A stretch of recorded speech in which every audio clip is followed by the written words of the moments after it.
Hey guys, welcome back. If you are new around here, welcome. My name is Jennifer, and if you're returning, thanks so much for coming back. So, I wanted to start a brand new series on the channel where we take a book about a famous person or a story and we just get into it. We read it, we research, we discuss. And there has been a book that has been in the back of my mind, something that I wanted to share with you guys, and it is Joan Crawford, My Way of Life. I know you're probably thinking, Joan Crawford? Really? Joan Crawford? What's going on? Yeah, she's been dead for almost 50 years, but this woman is absolutely fascinating. Yes, while the first exposure that most of us have had to Joan Crawford was that 1981 movie Mommy Dearest, I found in my research that there is so much more to this woman, and I thought that her own words, her own book would be a really good place to start.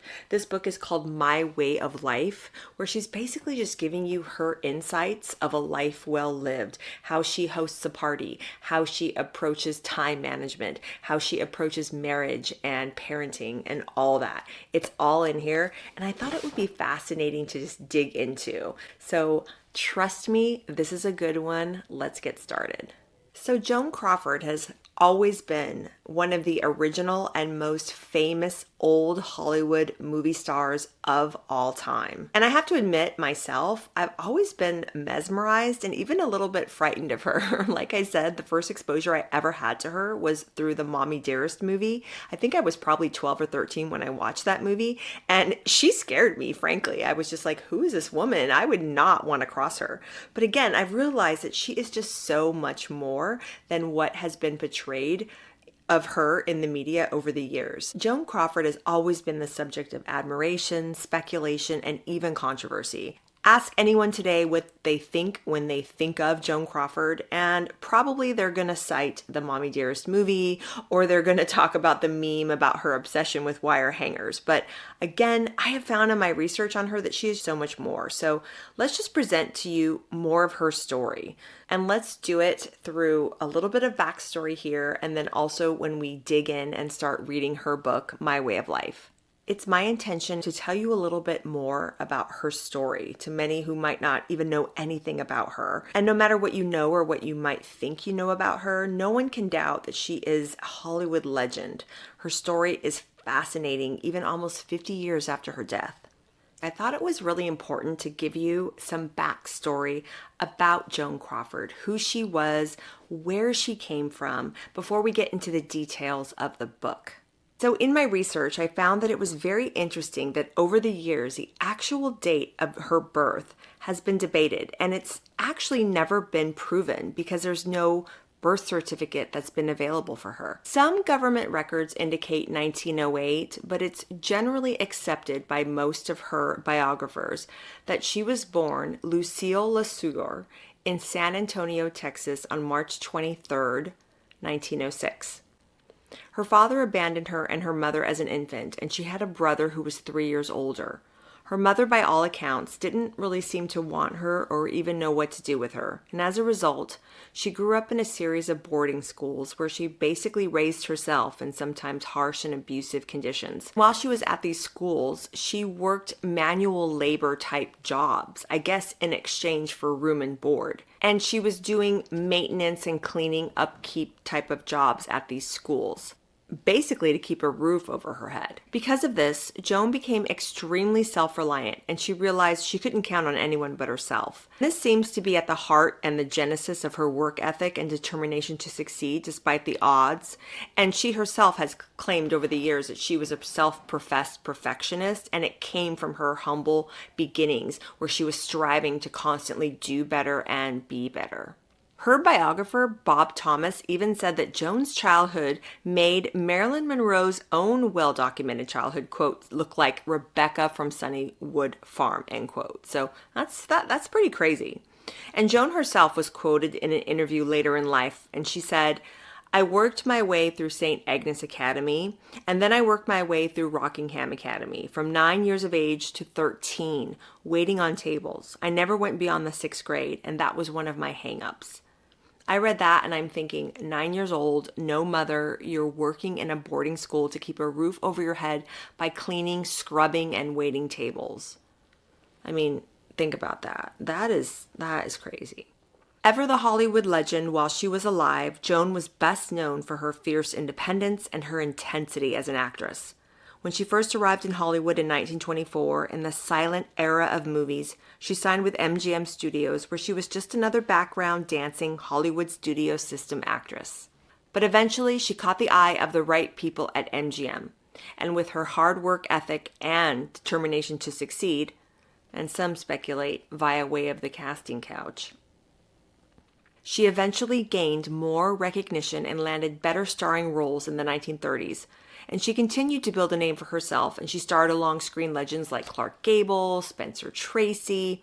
And for the remainder of the 30s and into the early 40s, she seemed on top of her game and almost untouchable. She was one of the queens of Hollywood, the reigning queens of Hollywood. As we all know back then, and even to some degree now in Hollywood, that it was not an environment that was really kind to actresses, especially as they aged. And almost 2 decades after signing with MGM, it appeared that her own star was fading. She was getting older, and in 1943, MGM unceremoniously decided to terminate her contract.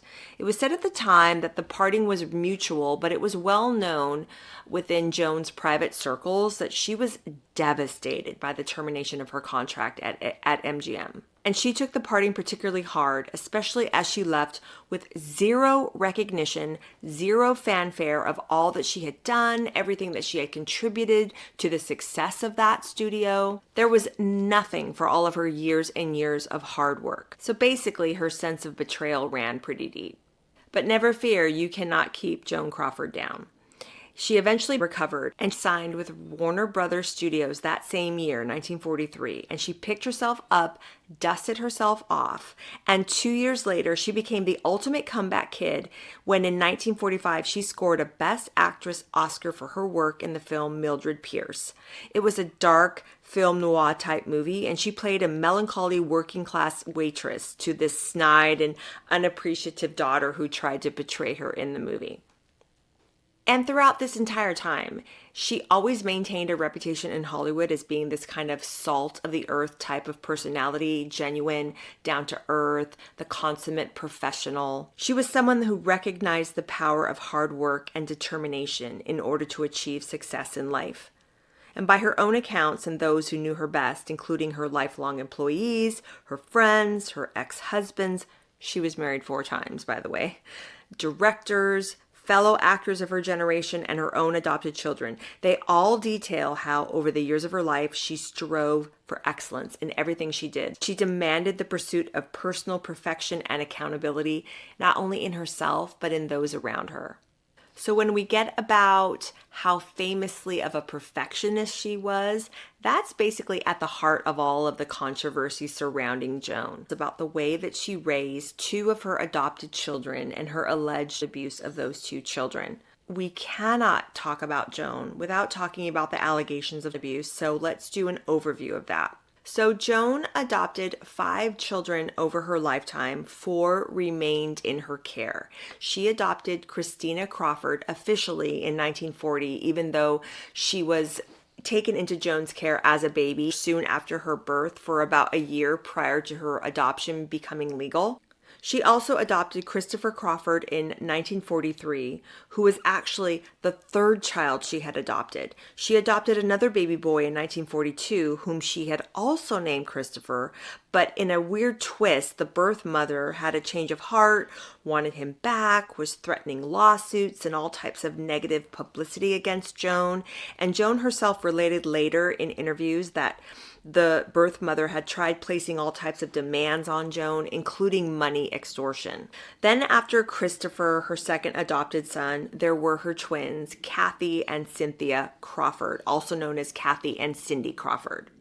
She adopted them in 1947, so she had 4 legally adopted children in all. But the controversy surrounding the abuse started in 1978, a year after Joan's death. In 1978, the eldest of her 4 adopted children, Christina Crawford, published her personal memoir detailing her childhood with her mother, Joan, and she called it Mommy Dearest. And in this 1978 book, Christina claimed abuse at the hands of her mother. The book eventually became a movie of the same name in 1981, starring Faye Dunaway as Joan, and it eventually became a really campy and kind of like a cult classic in its own right. At the time of the release, the movie was critically panned, and even Christina herself, when she was making the rounds in various interviews over the years, she was quoted as saying that the film was nothing like her book. And also in 1982 on the Today Show, she told Jane Pauley, quote, "It wasn't realistic, it was not from the point of view of the child, the relationship was not believable and too extreme," end quote. Christina Crawford later told Larry King in 2001 that the movie never paid her any residuals, and that even though she had written 2 drafts of a script for the movie, they were never used, and she didn't like the script that they eventually used, and she was trying to buy back the rights to her book, but it had been unsuccessful. Now, even though Christina always maintained throughout her public interviews and throughout her book and her re-release of her book, she always maintained that she was abused as a child by Joan. On the other hand, she always did maintain that the film itself, she didn't approve of it and she didn't find it realistic at all. She actually told Larry King in 2001 that the movie, quote unquote, devastated her. And she also said that it was clear to her that it was just this over-the-top melodrama. In fact, when asked in 2013 by Joy Behar on the Joy Behar Show if Christina herself thought that that Faye Dunaway performance resembled her mother at all, Christina replied, quote, "Only the makeup was realistic." I'm not saying that I don't believe Christina Crawford, and I'm not saying that I do believe Christina Crawford. I wasn't there, obviously, but in my research, I've come across more people that do seem to contradict Christina's narrative of her time being raised in the household with her mother, Joan. And although Christina's book and her accounts of her time with her mother seems to have tarnished Joan's image over the years, there have just been more and more people coming out to defend Joan and Joan's name and her reputation. And I have to say that a lot of these people that are refuting Christina's claims of abuse at the hands of Joan, they're saying that they find it extremely suspect that Christina only decided to release the book a year after her mother was dead and couldn't defend herself. And she was also excluded from the majority of the estate, basically from Joan's will when Joan died. So a lot of Joan's defenders saw that as a sort of retaliatory move after Joan had died. And obviously Joan's not there to defend herself against Christina's claims. So the twins, Kathy and Cindy, the last 2 children that Joan adopted, have since passed away. Cindy passed away in 2007 and Kathy passed away from lung cancer in 2020. They both have always been staunch defenders of their mother, and they have stated in numerous interviews over the years that they never experienced abuse from their mother, nor did they witness any abuse of Christina or Christopher at the hands of their mother. And they portray her as a strong disciplinarian. I came across an interview that Cindy Crawford made in the 90s where she's quoted as saying, "She wanted us to grow up independently and self-reliant and to set our goals as to what we believe was right. We had one cook, one governess, but we still had to make our beds and wash our dishes, and she wasn't that kind of person that my sister Christina had said. She was very caring and loving. I never saw a mother lose her cool. She never lost her cool in front of us. Sometimes she showed her frustration, but not with the cruelty that the book had mentioned. She was a fine woman who had 2 fine careers, one as an actress and one as a businesswoman, and she never lost control." And the other twin, Cynthia, was interviewed by ABC News before she passed away. And the ABC News reporter asked her, how do you account for all of the differences between the experiences of the 4 adopted children? Basically, why are 2 children saying that they were abused and then you and your twin sister say that you were not abused? How do you account for that? So she was quoted as saying, "I don't dwell on it anymore. I don't think about it. I think about my life with her and what she did for me growing up. She was very generous, very loving, and very nurturing. She was wonderful. She was very kind, very strict, but all parents are to a certain degree, and that's how we teach our children, and she was just a very loving, caring person, and I miss her every day." So as you can see, 2 very, very different accounts from the primary sources, the people that were actually living with Joan. You've got Christina Crawford and also Christopher Crawford, who later, substantiated his sister's claims. You've got those 2. And then you've got the other 2 sisters, Cindy and Kathy, saying that they never witnessed anything of the sort. So it's just really fascinating how these two different sides have these warring narratives about who their mother really was. And what's really interesting is I can remember when I watched Mommy Dearest for the first time when I was 12, 13, and I didn't even know that Joan had two other children. I didn't know that she had twins, that she had adopted two other children after she adopted Christina and Christopher. I thought that Christina and Christopher were the only two because that's the only two children that the movie Mommy Dearest even mentions. So that is something that as I got older in my research about Joan, I didn't even know that she had twins, but obviously back then we didn't have the internet. We just had movies and we had magazines. So if you didn't have a movie talking about the twins or you didn't have a magazine talking about the twins, how would you even know that they existed? I mean, maybe you'd know that they existed if you were older and knew about Joan back in the day when she was the Grande Dame star and in all the magazines, but I had no idea that she even had twins. So that's a little crazy. So again, I am not saying that I don't believe Christina. I'm not saying that it happened or it didn't happen. Obviously, I wasn't there. None of us were there.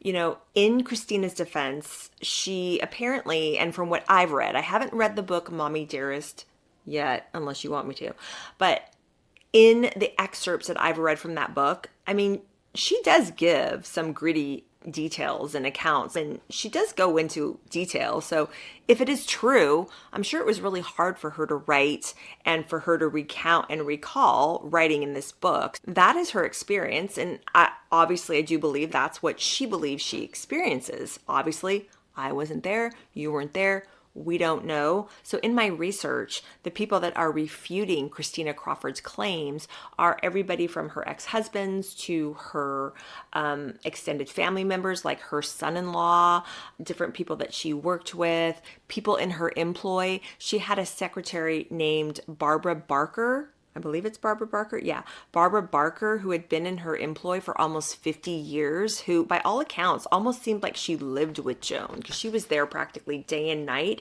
as her home secretary. And Barbara Barker has even come out in interviews before her death as saying that she never witnessed any type of that. Yes, she felt that Joan was a strict mother, but she was by no means a physically or emotionally abusive mother. But again, it's important to say that just because people didn't witness actual doesn't mean that it didn't happen. For me, I find it particularly interesting that when you take Christina and Christopher's claims and put those aside, there really is nobody in Joan's life, whether in a personal or professional capacity, that has come out to substantiate those claims. It seems like Christina and Christopher are the only people that have come forward and portrayed her as being an emotional and a physically abusive mother.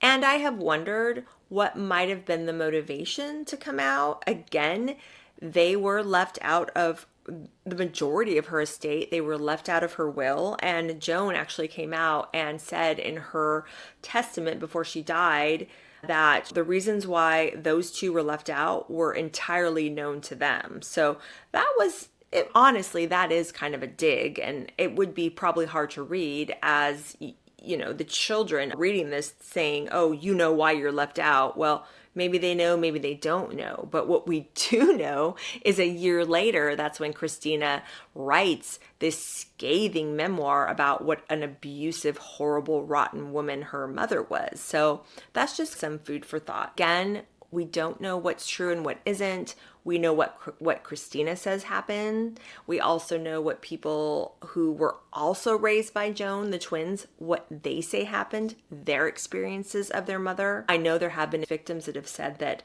abuse sometimes is heaped on one child in a family and not another. So there's so many different scenarios and things that can go on here. My job in this video is just to present to you guys all the different sides of the issue here, all the different people that are claiming who Joan is and who Joan isn't. I would encourage you to do your own research, but nonetheless, fascinating, right? Also in my research, I found out that Kathy Crawford told Good Morning America in 1981 that Mommy Dearest was, quote, a great work of fiction, that Christina must have been raised in a completely different household. And Kathy also actually sued her older adopted sister, Christina Crawford, for defamation in 1998.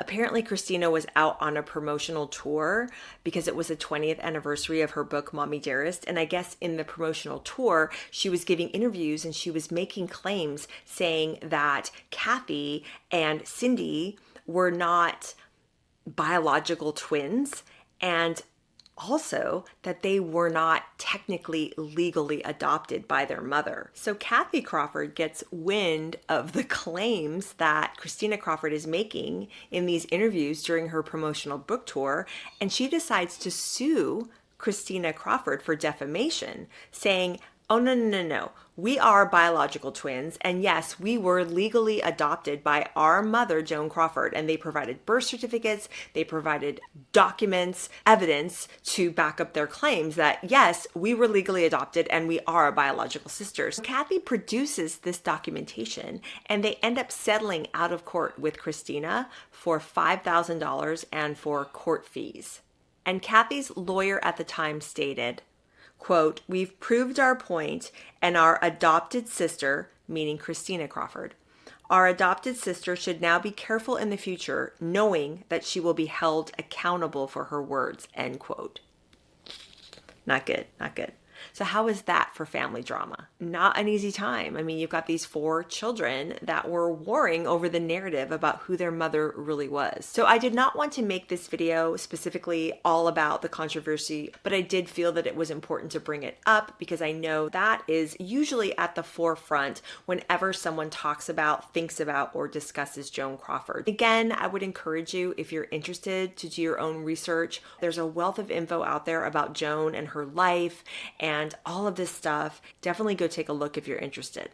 And also the reason why I thought it was important to bring up this backstory as we go into Joan's story was, yes, you have the backstory, but going into Joan's book, it's going to be Joan talking in her own words. And often I find that when you're reading an autobiography, you're reading somebody tell the story of their life and their experiences, whether or not, or I should say, it doesn't really matter how forthcoming they intend to be, because more often than not, the real story kind of slips in despite whatever narrative they're trying to present to you.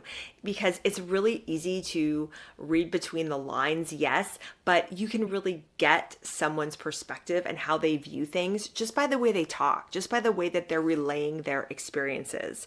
And so far, I've read half of the book, and I have to say she's very interesting because she's very to the point. She's very direct. So I can only imagine what she must have been like in real life if she's this to the point and on the mark in a book. I think whether they intend to or not, when they are writing in their own words, they reveal more of their true character than you can get from listening to other people talk about them.